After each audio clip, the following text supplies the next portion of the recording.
Hyde. And I'm Lorna McGill. And we want to welcome you to the Isn't She Amazing podcast. Lorna, who's our guest today?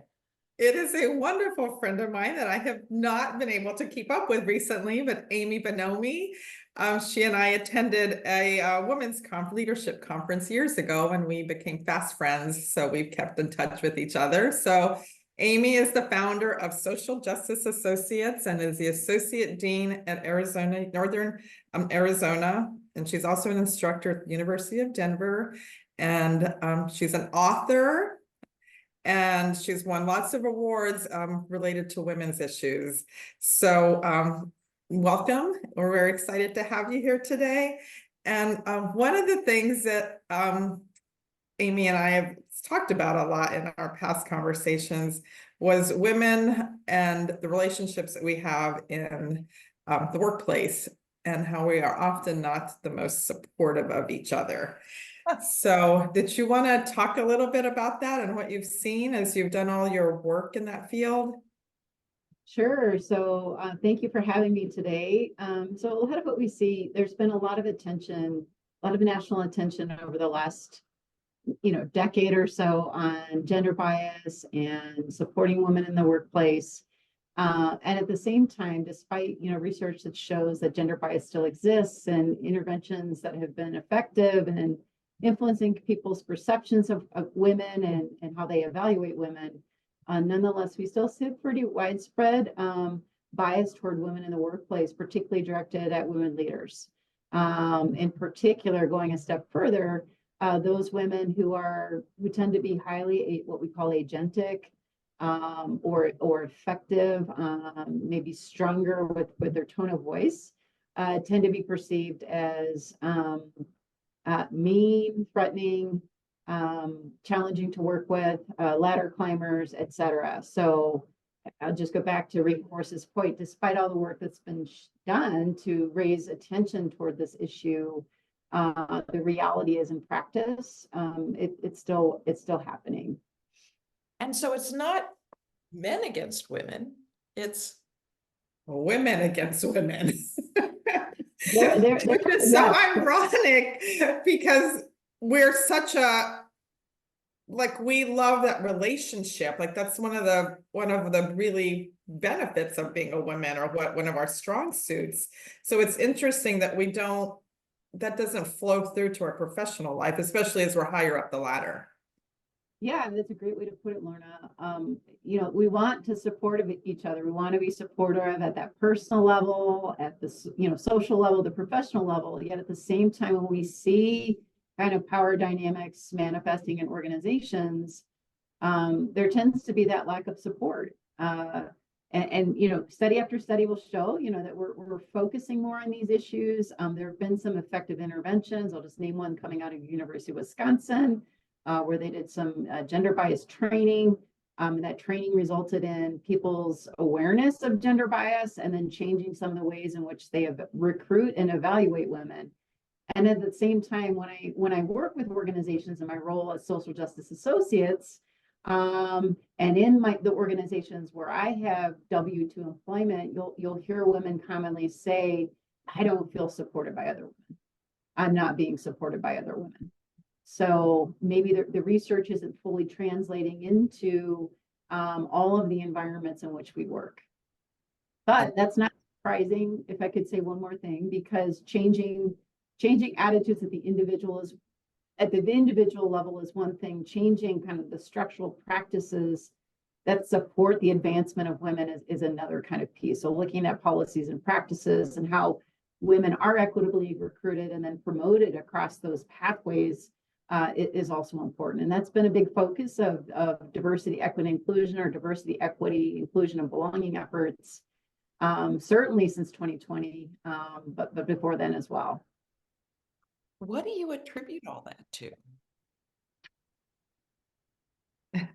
So let me draw not from the research, but based on anecdotal feedback when working with organizations. When I do focus groups or interviews with women in organizations that say they're not supported, their common feedback to me is they feel that the underlying that is an insecurity, right? An insecurity of disrupting the traditional gender roles that exist in society with the expectation that men are providers, women are play support roles, and those are attitudes and kind of those traditional gender roles that are we're all shaped in when from birth to age 3, when we enter kindergarten, when we go through grade school, high school. Those traditional gender norms are really reinforced. If we look at pop culture, if we look at how teacher interactions might occur in the classroom. I was just doing some research for an organization that I'm presenting to next week, and looking at a lot of the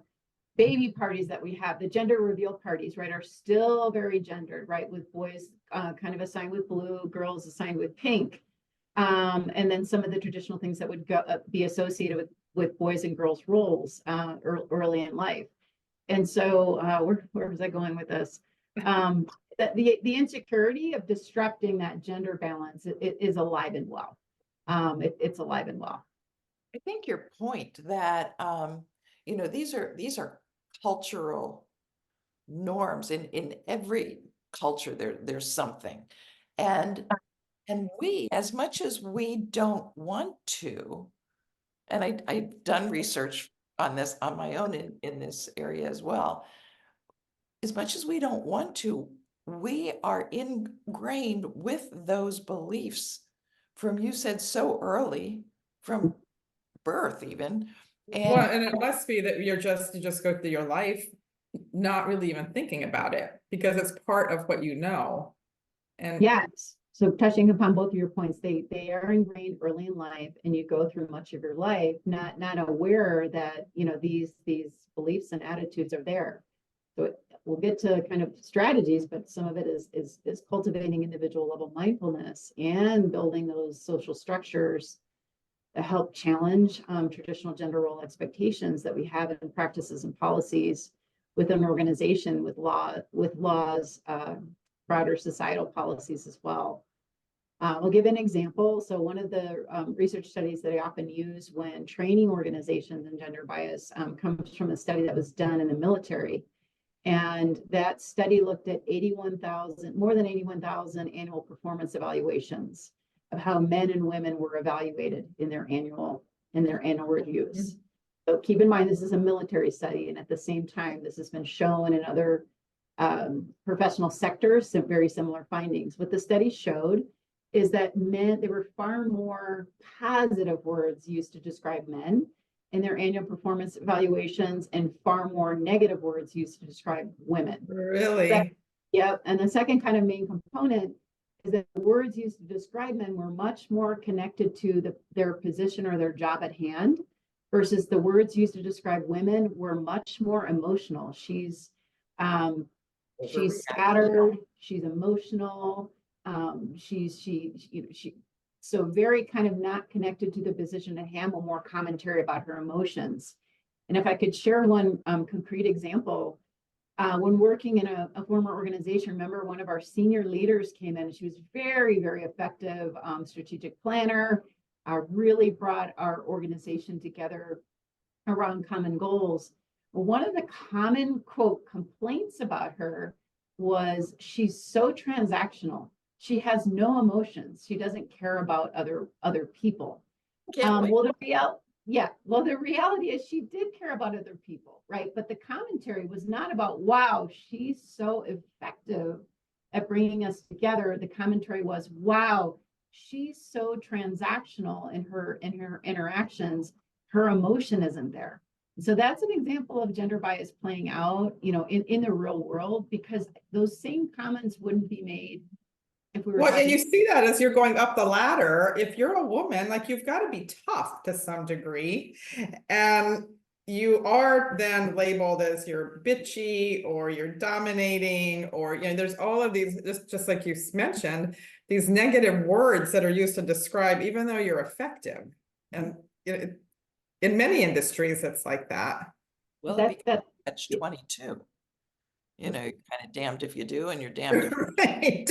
Yeah, so if you're soft, you're too soft, you get run over, you're not effective. If you're effective, you're too dominating, and so it's just this balance that I think women, and then if you're in a workplace with other women and they're not cooperating, or it's being more difficult for you.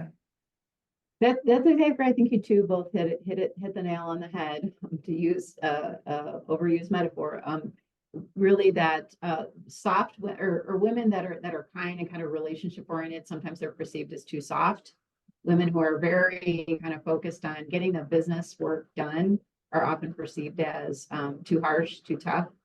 And Catalyst in 2007 found that there rarely is a sweet spot for women, right? They're either Really?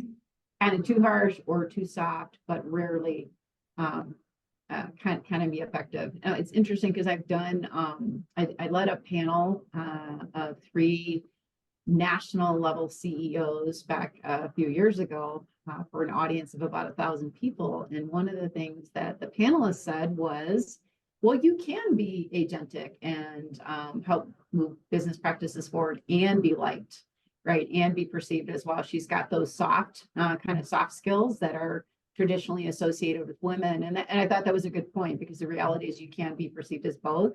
But more often than not, what Catalyst showed, right, is that you're either perceived as one or the other. Yeah. Okay, so since it seems most of us get caught up in this somehow inadvertently if we're not aware of what's going on, and you had mentioned it's important to nurture mindfulness in ourselves as far as what roles we play, because certainly change begins with each of us. Yeah. We always like to blame society because society is too big to change, unless you start with you. So Amy, how would you suggest we start being more mindful about this? What does that look like in actual playing out? Yeah, so I'm going to draw on the work of Molly Carnes out of University of Wisconsin. She's done some of those studies that really looked at the impact of a gender bias intervention in large organizations. And she talks about, just as you said, being mindful, cultivating mindfulness of some of the biases that we have about how women should behave, or what they should look like in organizations. I think, adding to that, being comfortable with having some discomfort about where some of our biases might manifest as we embed ourselves into challenging ourselves to looking at bias, because with any kind of behavioral change or knowledge change, there is often discomfort. You have to go, oh gosh, shoot, I missed that one, or oh man, I've done that before. Or while I'm projecting my own thoughts on, and I have to be mindful of that myself, of how I do that today with other women. Well, yeah, I think like even when you see that, you do, I mean, we're likely doing the same thing to some degree, and not really that awareness, not really being aware that we have, or we are doing that. I think that's exactly right. And it's tough to do 100% of the time. So it's practice. Not every day is going to be a quote perfect day where you're not going to sit around and think about this 100% of the time. One thing. Secondly, Right. not every day is going to be a day where you think or act perfectly. So kind of behavior change has to have some false starts and stops, and some understanding for oneself and for others. So that's exactly right, Lorna. So it's kind of starting out with mindfulness of bias, awareness. The second thing that Molly Carnes talks about is really perspective taking. So one of the things, what do I mean by perspective taking? It's exposing ourselves to what we would call counter stereotypical images and roles of women. So being more comfortable exposing ourselves to powerful women in society. And as we bump up against some of that discomfort that we might have in ourselves, of like, oh, who does she think she is? She's just a ladder climber, et cetera. Really probe deeper into where is that coming from? And, often within ourselves, it's a fear. To go back to what I was saying earlier, fear of disrupting traditional gender roles, where men are the providers, protectors, and women are expected to be the supporters and relationship oriented. So really like that perspective taking. Talking openly about it with each other, I think, is important. So often when I'm working with organizations, there will be an awareness that women don't treat other women well. So I will hear in focus groups and interviews that this is happening in organizations, but no one talks about it, or they're talking about it behind the scenes when they go to happy hour. That's fine. That's often kind of the first step, talking through things in a safe environment. But having some comfort, is there a space that can be facilitated and supported in organizations to bring some of these ideas, concerns, pathways for changing things in people and organizations, that safe space where people can begin to talk with each other. Because more often than not, what I hear is people like, oh, I see it happening. Well, that's just the way things are. So I'm just going to kind of go with it. Or you'll see groups of women go out for happy hour and talk about it. Oh, I can't stand this kind of individual in the organization. But then when it comes to actually speaking about it in the organization, there tends to be stop, which, that could be linked to issues of psychological safety. There isn't a safe space to share ideas. But it's also when you're challenging that in an organization, going back to you are challenging our deeply held beliefs in society of how men and women should, quote, act, look, behave in organizations and in society. Yeah, I think your points about self-awareness are so important. The Mhm. not afraid to challenge conventional beliefs, because beliefs change all the time as society changes, and we hang on to these beliefs that maybe they were common beliefs way back then, and maybe they worked for society way back then, but they don't now. And I think that constant awareness that you mentioned too, yes, it is hard to be constantly aware, but it's important. Like every time I feel discomfort or feel like, oh, I don't like that, whether it's a person or a Situation or so Yeah. yeah. But as soon as we ask ourselves, where's that really coming from? And when have, like Amy, you mentioned this is when have I done that? It's a Mhm. really good way to begin to, because it wouldn't tick us off, or it wouldn't anger us, or it wouldn't hurt us or offend us if it didn't get in here somehow. Um, Mhm. and if we were totally at ease with ourselves and our place in the world, we would experience much less of that stuff. It's like, that's somebody's opinion, no big deal. That's the way they do things, no big deal. Mhm. That might sound Well, obnoxious. when you hear that all the time, when you say like when something like really irks you about someone, that's Mhm. typically something that you see in yourself, but you're deflecting it to the other person. And so it is that, but it is really a constant check of I think that's exactly right. I appreciate what you both said. That you made me think of two things. There's taking some notes here. First is, Brene Brown's work where she talks about the difference between shame and guilt. And so often when becoming aware of some of the things that we're talking about today, her kind of things, like it's okay to feel maybe guilty for some of the things, like, oh gosh, oh God, I did say that, or thinking that, and oh man. The challenge, she says, when people get trapped in shame, where they feel like they are inherently a bad person because they have engaged either in a thought pattern or a behavioral pattern. So really distinguishing, allowing yourself to, yeah, you know what, sometimes thinking back at things that I think about even today or I've done, feel guilty about, but getting trapped in shame really kind of stymies any behavioral growth and change. Two things. The second thing I want to mention is, as we talk about our interpretations of women, I want to talk about the concept of intersectionality, which is the idea that each of us as human beings brings an intersection of identities to any given space. So I am a woman, I'm white, I'm LGBTQ, I'm middle income, middle class. I've grown up in a combination of urban and rural settings. I have advanced degrees. So each of those kind of identities, I come to this space having been conditioned and socialized with as these identities manifest. When we do trainings with organizations, we will often intersect, for example, race and ethnicity with gender. So one of my co-facilitators identifies as Black, and she says, often in organizations, and this has been shown consistently in the literature as well, Black women face especially harsh evaluations.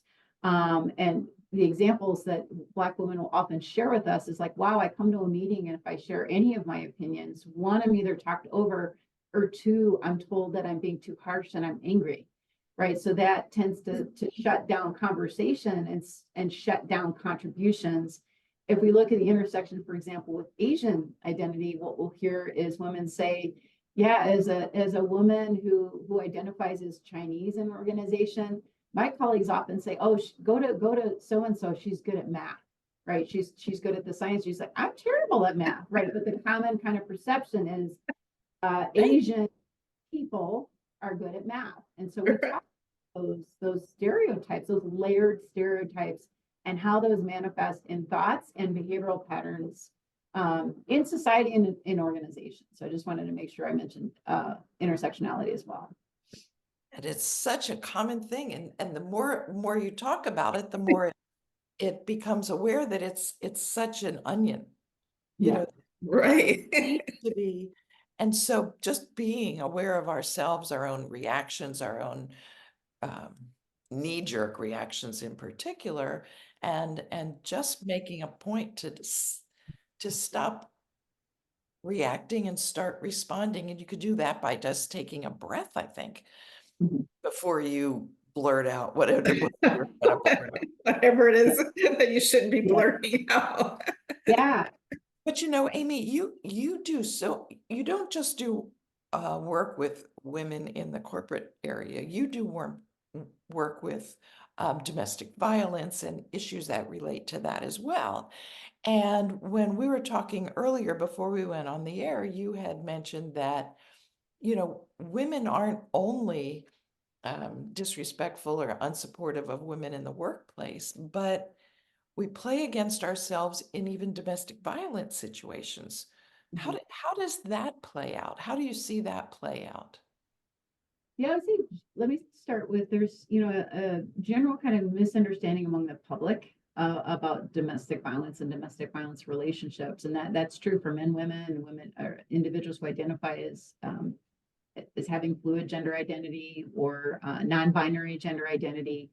There's a common misperception that women who are victims in those relationships, right, have done something to cause the violence in the relationship, that they should just redouble their efforts to try to make the relationship work. And I'm going to say this and say that is a generalization. I'm going to be very clear. That is not everyone in society that has those perceptions, because there's kind of different levels of awareness. But when we look across the general public, that tends to be the reaction, a very kind of victim blaming. What is she doing to cause violence in the relationship? Why doesn't she just try harder? She needs to make this relationship work because she's married to him, or there is a promise of marriage, etc.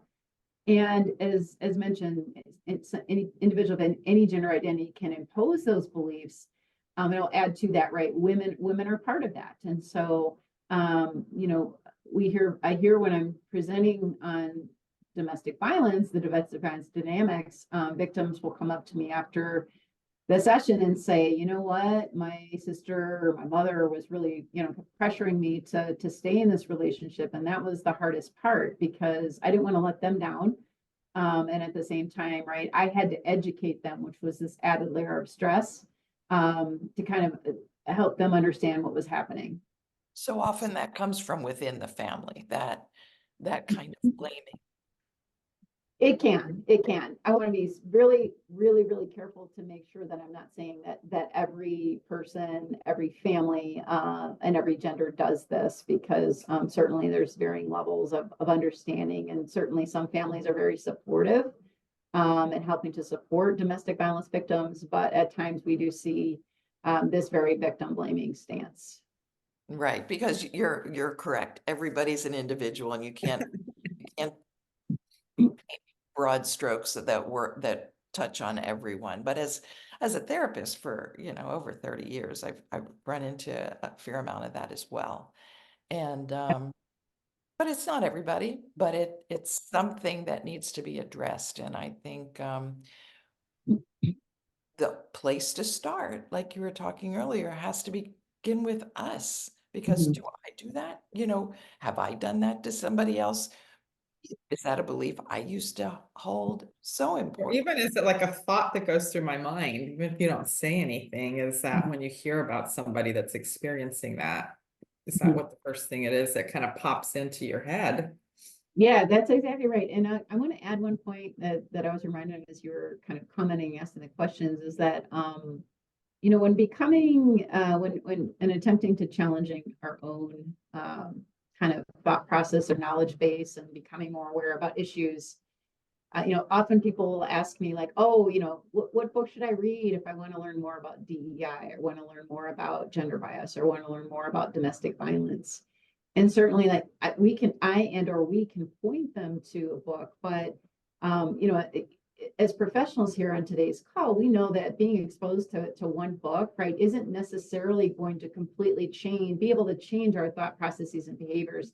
It's a lifelong learning process. So being exposed to the extent that much as you can to informed evidence-based literature, and at the same time having some grace for ourselves and understanding. We're not going to read one book and boom, be able to, wow, I'm changed. I'm going to be able to do everything differently. I'm going to be able to do everything perfectly.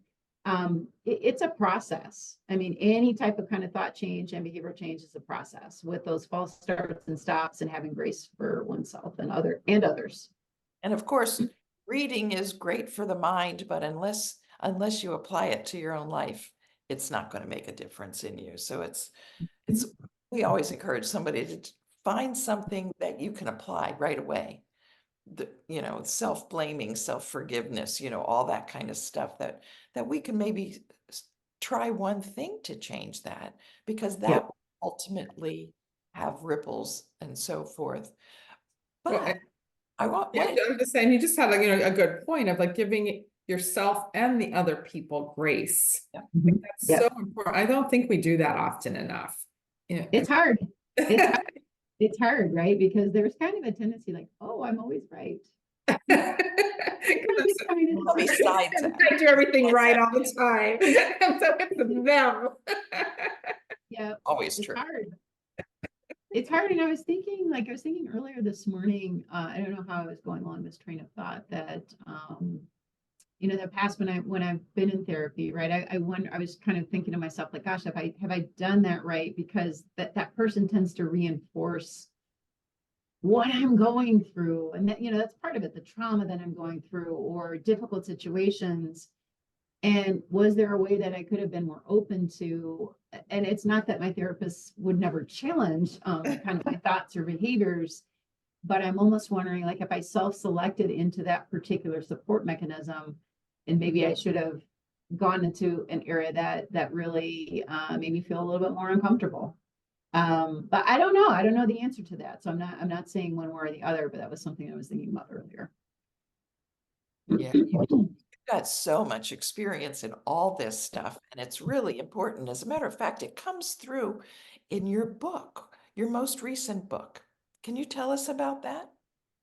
Sure. So we published a book called Recantation and Domestic Violence, The Untold Story. And that's essentially bringing together our research over the last 15 years that has looked at how domestic abusers tamper with their victims in the pre-prosecution period to influence the victim in the direction of recanting or taking back her story. So our original work back in 2000, it was published in 2011, analyzed calls that were made by domestic abusers from jail. They were making calls to their victims. And we were trying to understand exactly what abusers were saying, how they were saying it, and how victims were responding. Again, to influence the victim's intention to recant or take back her story, the story she told police, the story she's going to tell in court, how she's talking with domestic violence advocates. And from the analysis of those jail calls, we've developed a 5-stage model that describes exactly what's happening in those conversations. And our original study examined lots of conversations with 17 couples.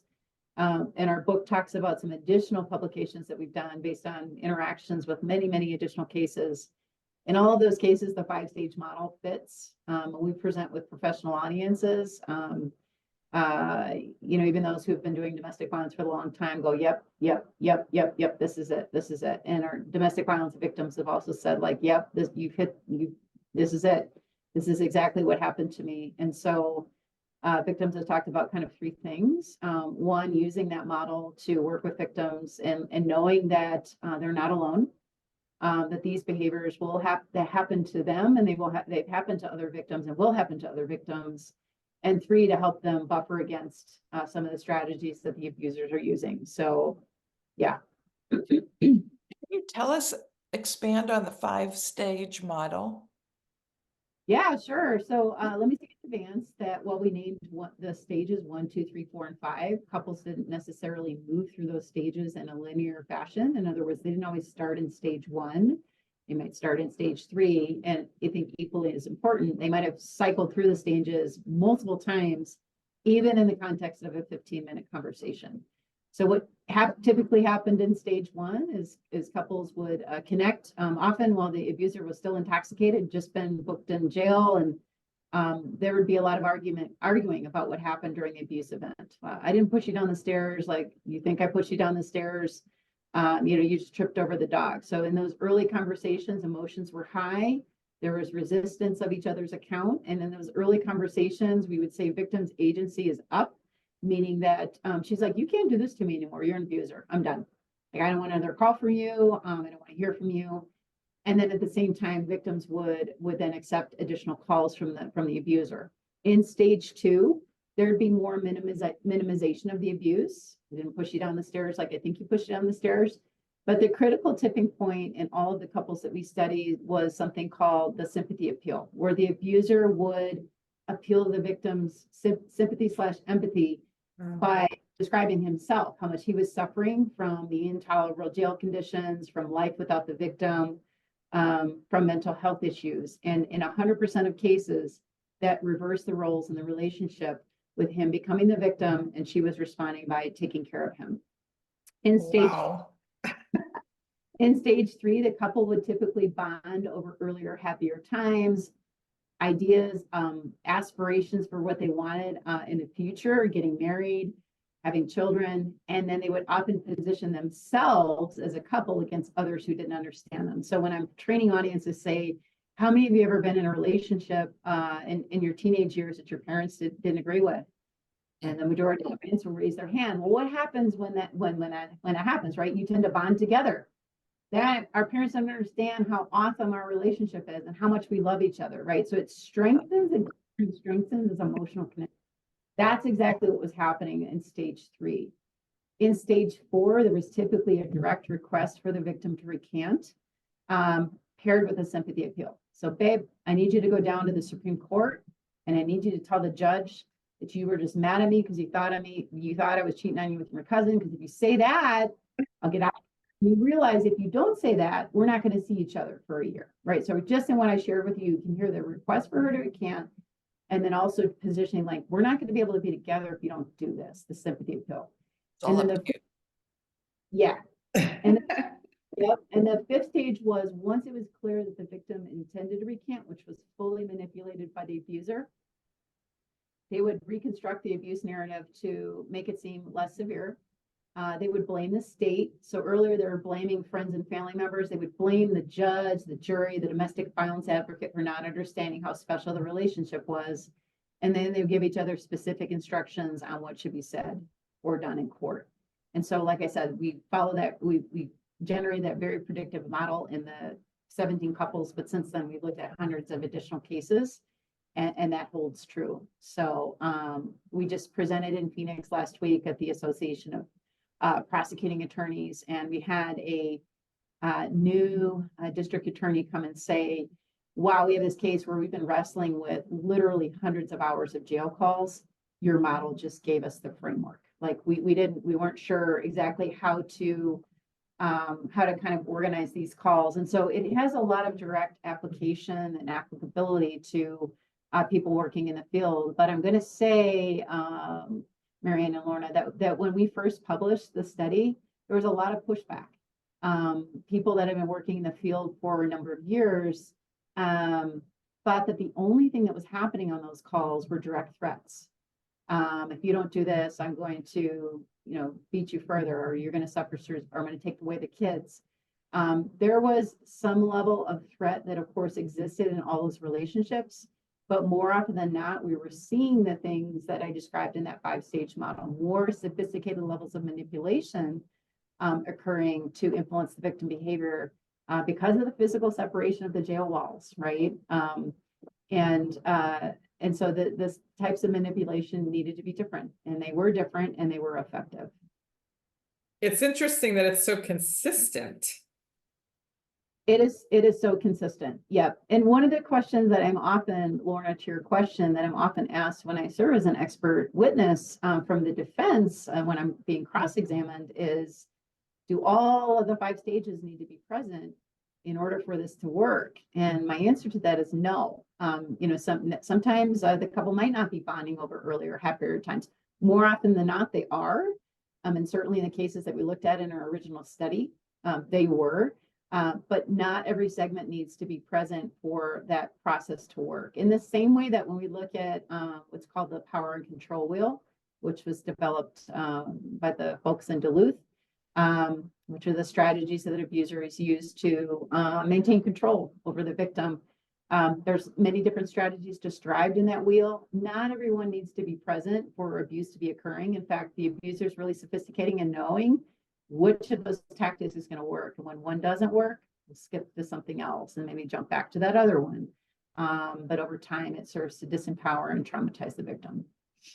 Oh my gosh, Amy, from all the different topics we've actually talked about today, it shows from a higher, broader perspective that no matter what the relationship is, whether it's women at work, women and women at work, women and men at work, whether it's in an intimate situation, domestic violence, there are so many layers involved in how humans operate and why we operate that it's impossible to give a simplistic, straightforward answer like we all want. We want to be able to put it all in a box and say, well, we'll leave him, or Yeah.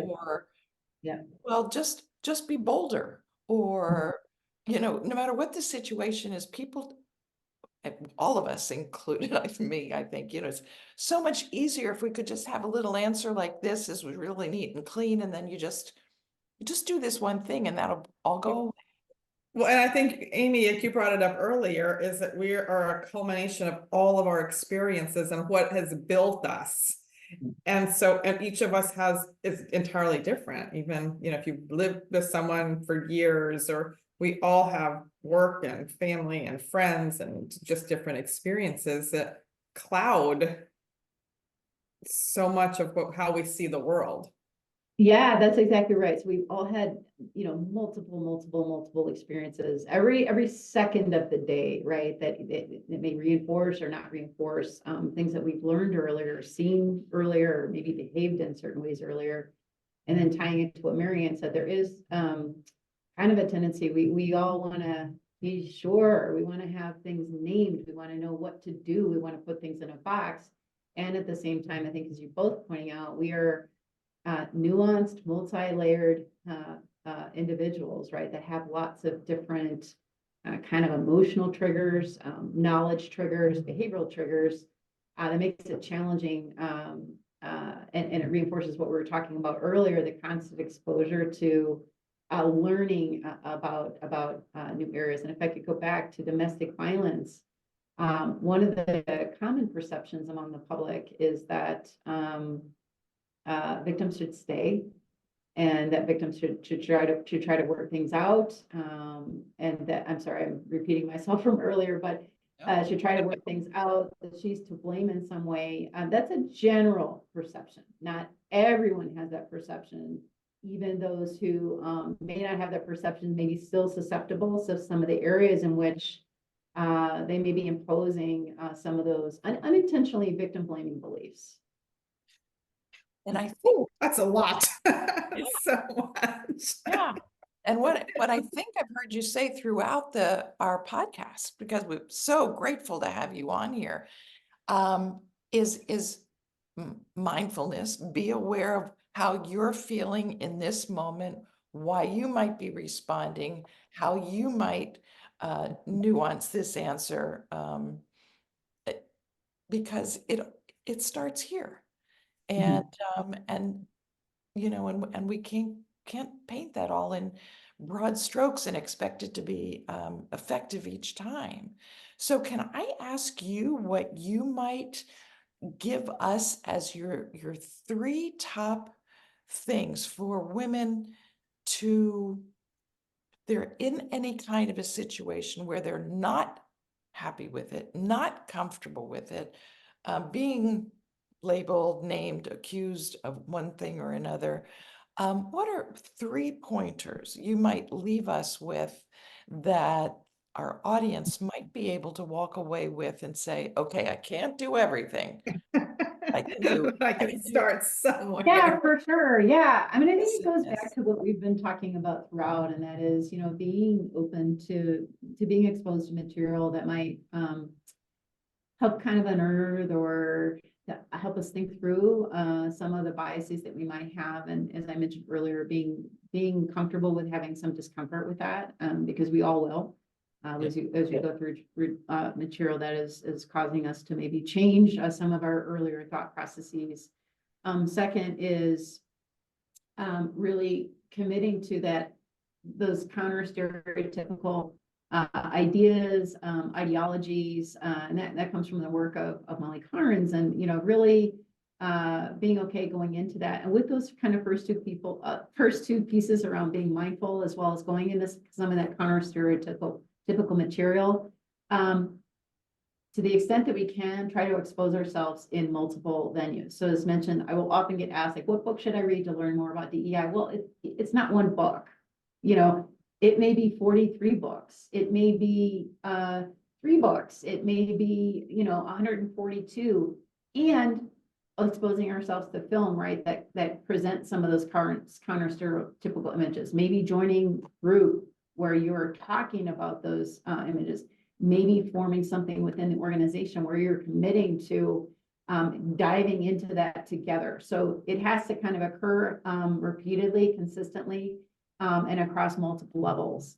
And then the third thing I would say is committing to doing things differently, trying to build within organizations spaces to have open conversations, understanding that in some organizations there might not be those psychological safety kind of mechanisms to allow people to even bring forward the idea that they want to have a space to talk about things. And at the same time, to move forward that organizational level culture change, it starts with having these space to be able to have conversations. So being mindful, exposure to counter stereotypical images repeatedly, and then coming together and being supported both at that individual level and by the organization, and being able to talk through ideas. With that, right, stems from what the organization might do differently at the individual level, the meso level, kind of that middle level, and then from a structural and policy standpoint to change policies, practices to support women. Amy Bonomi, we really appreciate your depth, Yeah. wisdom, and knowledge on this. Thank you so much for taking time to be with us today. Yeah. Of course. Wonderful seeing you. Yeah, it was a great conversation. Okay, thanks so much. We'll see you again soon.